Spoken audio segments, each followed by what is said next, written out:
Welcome to the Enterprise Fleet Summit. Today we are joined for this fireside chat by Dr. Mark Manera. Thank you so much for joining us today. Mary, thank you so much for having me. I am excited about today. I know we've chatted in the past, but this time we're getting into it. It's all about driver health. I can't wait to hear more as we get into this. Before we get too far, let's get some background on you and kind of why you started Offshift.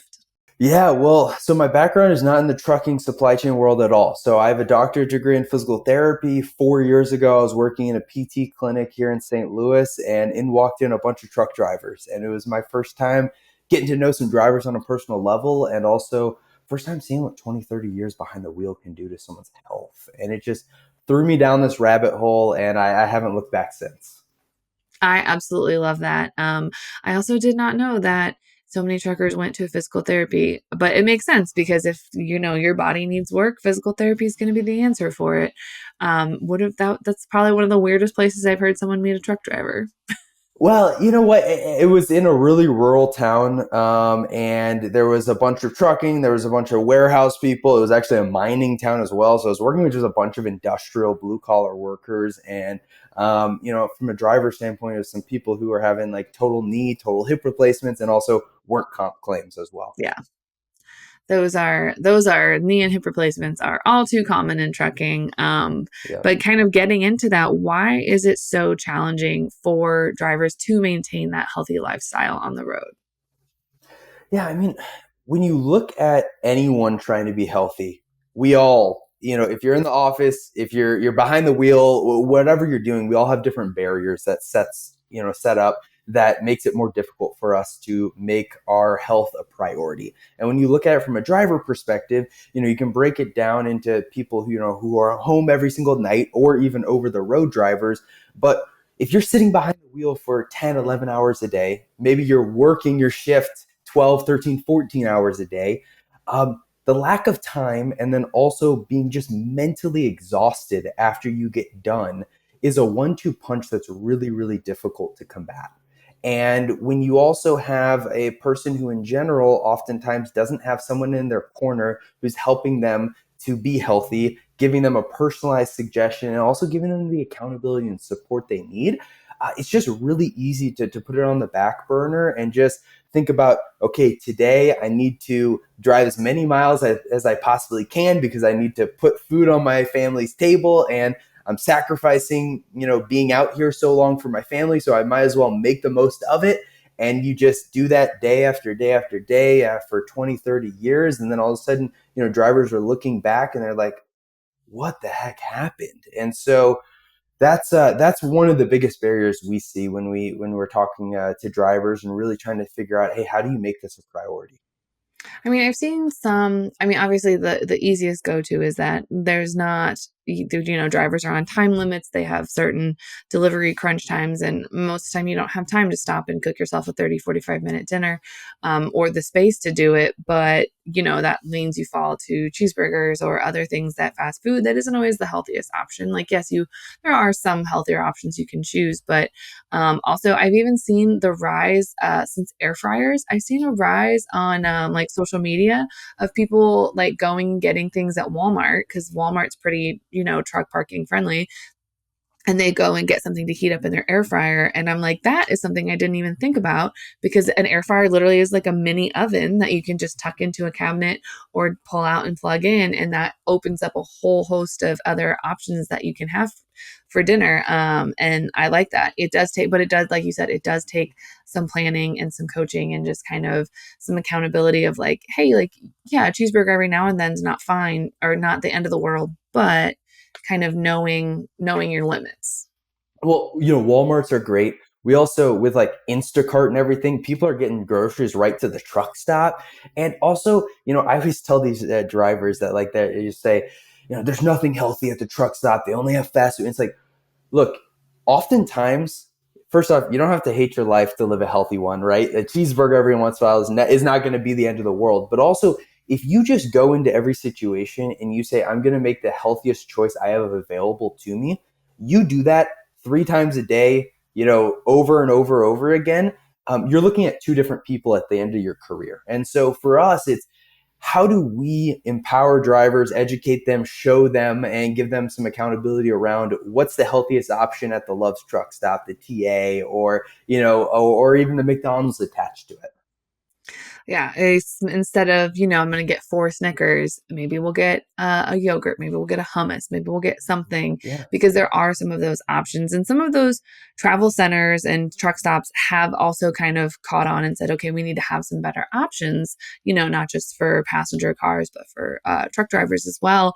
But something that I've seen a lot more companies from like an enterprise fleet perspective is there's been a lot more investment and education into drivers and their lifestyle, and kind of maintaining a healthier lifestyle. Why do you think there's been such a big kind of push on this driver education, and this is, you got to live a little bit of a healthier lifestyle? Why do you think there's been that extra push for it? Yeah, I think the biggest thing that I'm seeing is like this conversation at the executive level around drivers' health, not just being this feel good like initiative, but a actual cost, risk mitigation, and also cost reduction strategy. Some of the biggest areas that the companies, from a P&L standpoint, is turnover. It's a big one. At the executive level, healthcare costs, especially if they're self-insured, maybe level funded, or maybe they're a part of a captive group, and then also work comp claims and just the expenses that come along with that. And you look at those three categories. You look at also the demographic of drivers, and it's getting older and older and older every single year. And all three of those areas are impacted by the health of the person behind the wheel. And so what I'm seeing is these smart companies that are thinking outside the box, or maybe thinking just differently than maybe 20 years ago trucking companies were thinking about it from a risk mitigation standpoint, are saying, how do I really focus on mitigating some of these risks of high cost claims, and also the risk of a driver leaving my company because of a health related issue or failing their DOT physical, by helping them be healthier when they're sitting behind our truck. Yeah, I think that's something that I think a lot of people have finally kind of caught on and realized, is that, if you're not going to provide some of these resources, and you're not going to be kind of that person that's sitting there going, oh, our drivers are so important to us, but they're not investing in any of their drivers' lifestyles, or, anything that is beneficial for their drivers, the drivers will leave and they will go find someone who is willing to do that. And I'm not saying, you need to have freshly packed lunches every day for your drivers, but at the same time, there is, like you said, there is that cost savings of, if you have healthier drivers, if you do have kind of these coaching sessions, or just kind of someone around to lend an ear, it will bleed into other aspects of your business. You'll have drivers happier, that'll stay longer, willing to maybe, not saying work over, but go the extra mile, willing to help you out a little bit. And then also, more importantly, it will lower those crazy, crazy high health insurance premiums. Yeah, and I think you brought up a really good point there of like, how do you think about creating the driver experience at your company different?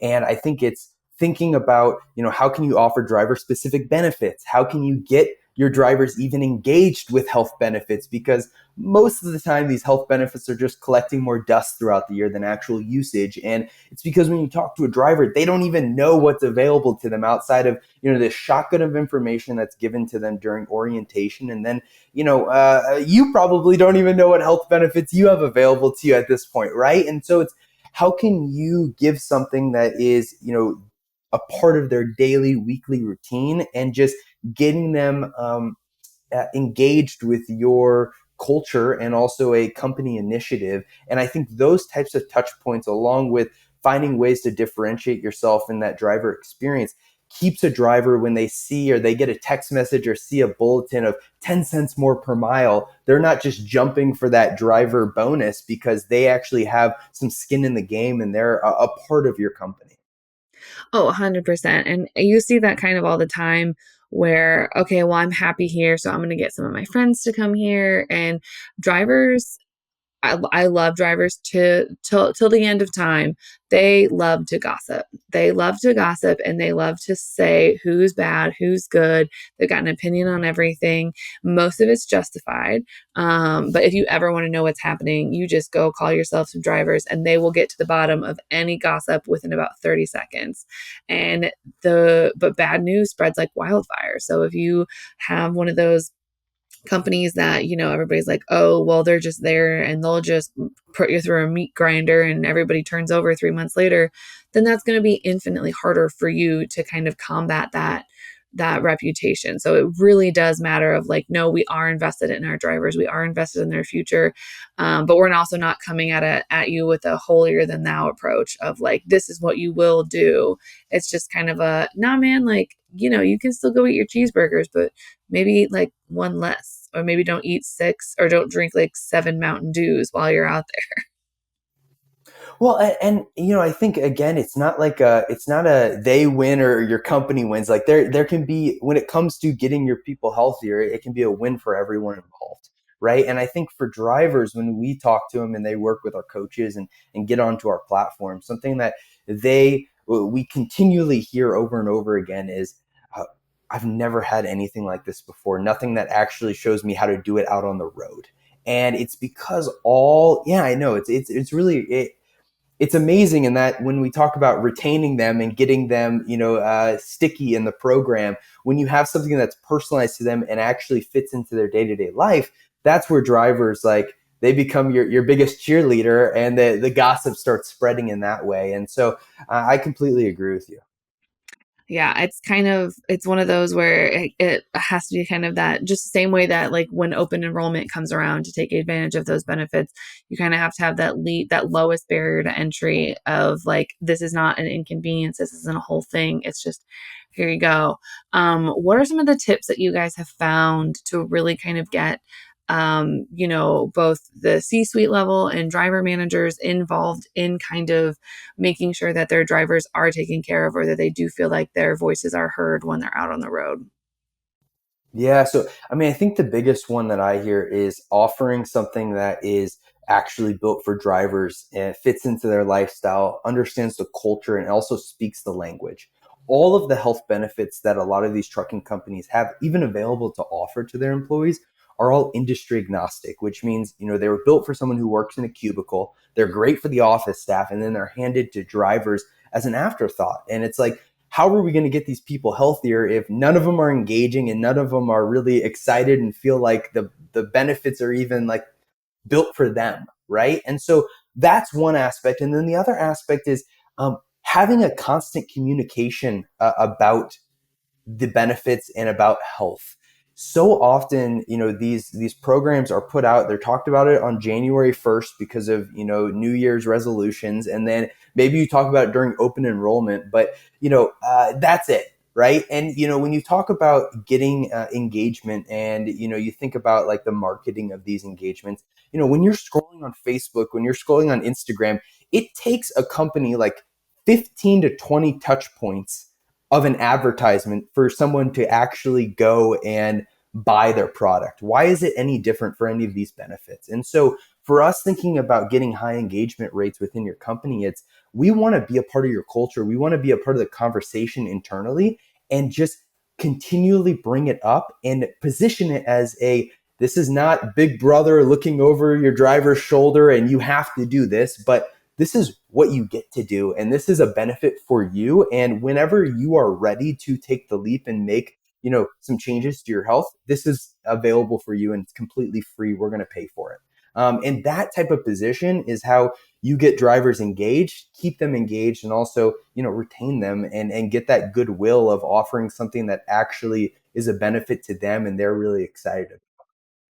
I absolutely love that. And it's like you said, it's kind of, you got to meet them where you are and just say, like, we're here whenever you want to make that Yep. decision, because ultimately you can't force people to do things. That being said, we are running out of time today. So, where can everyone find you outside of the summit if they have more questions? Yeah, so offshift.ai, so OFFSHIFT.ai, or if it's offshift on any social media, or if you're on LinkedIn, Dr. Mark Manera. Awesome. Thank you so much for joining us today. Yeah, thank you so much for having me. And I hope everyone enjoys the rest of the amazing content we have coming for you for the summit.